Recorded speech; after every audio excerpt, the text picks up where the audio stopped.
Mother in law, जिन्हें हम यहाँ बी कहेंगे, कुछ समय के लिए मेरे और मेरे हस्बैंड यानी उनके बेटे के साथ रह रही थीं।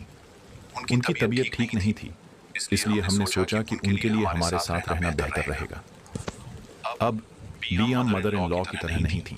वो सीरियस एडिक्ट थीं और मेरे हस्बैंड की पूरी जिंदगी के दौरान कई बार जेल जा चुकी थीं। लेकिन बढ़ती उम्र और खराब सेहत के चलते उन्होंने बीते 8 सालों से रिकवरी में रहते हुए खुद को संभाल रखा था। जब वो ड्रग्स लेती थीं तो कई कई दिनों तक बिना सोए पूरी तरह बौखलाई रहती। उनके ऐसे ही दौरों में उन्हें अबैंडन्ड हाउसेज में घुसकर कीमती चीजें खोजने का जुनून सवार हो जाता था। एक दिन की बात है, मैं घर लौटी तो किचन टेबल पर एक नोट पड़ा था। साथ में एक गूगल अर्थ से निकली हुई किसी जगह की प्रिंट आउट इमेज भी थी। नोट में लिखा था, उन्होंने बताया कि वो बस यूं ही गूगल अर्थ पर इधर उधर देख रही थी जब उन्हें एक घने जंगल के बीच छिपा एक छोड़ा हुआ घर दिखा। यह घर हमारे घर से ज्यादा दूर नहीं था और सबसे अजीब बात यह थी कि वहां तक जाने के लिए कोई सड़क, कोई रास्ता, कोई मेल बॉक्स तक नहीं था। मैंने खुद भी गूगल अर्थ ऐप पर जाकर चेक किया। सही में वहां तक जाने के लिए कोई भी निशान नहीं था, न ड्राइववे, न डर्ट रोड, न फुट ट्रेल। पता नहीं मुझे क्या सूझी, पर मैंने बी की ओर देखा और पूछा, चलना है उस हाउस को ढूंढने? बी तो जैसे पहले से ही तैयार बैठी थी। मैं भी अब काफी क्यूरियस हो चुकी थी।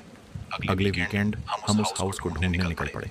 सबसे करीबी जगह जहां तक हम कार ला सकते थे वो एक रिहायशी इलाके का आखिरी कोना था। वहीं कार पार्क करके हम जंगल में उतर गए।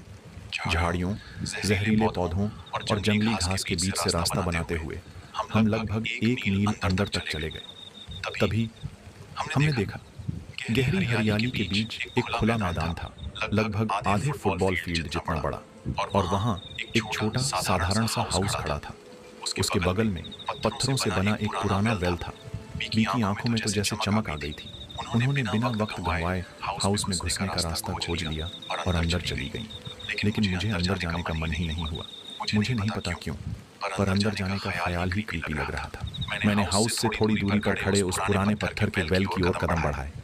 वेल के मुहाने पर जाकर अंदर झांका। अंधेरा और सन्नाटा। बोर्डम के मारे मैंने पास पड़ी एक बड़ी सी चट्टान उठाई और वेल में फेंक दी। कुछ सेकंड बाद छपाक, पत्थर पानी से टकराया। लेकिन तभी एक सड़ी गली बदबूदार गंध मेरे नथनों से टकराई। ऐसा लगा जैसे किसी ने तेज आग डालकर मेरी नाक जला दी हो। और फिर मैंने अपनी फ्लैशलाइट निकाली और वेल के भीतर रोशनी डाली। जो मैंने देखा उसने मेरी रीढ़ की हड्डी में जैसे बर्फ घोल दी। वेल के तल में एक इंसानी लाश पड़ी थी, लंबे बालों वाला एक सिर और मुड़े हुए कोहनियां। मुझे महसूस हुआ जैसे किसी ने पीछे से धक्का दे दिया हो। मैं पीछे गिर गई और फिर बिना कुछ सोचे समझे जान बचाने के लिए पूरी ताकत से भागने लगी। बी को कुछ बताए बिना ही मैं भागी, और जब तक अपनी कार तक नहीं पहुंच गई मैंने एक बार भी पीछे मुड़कर नहीं देखा।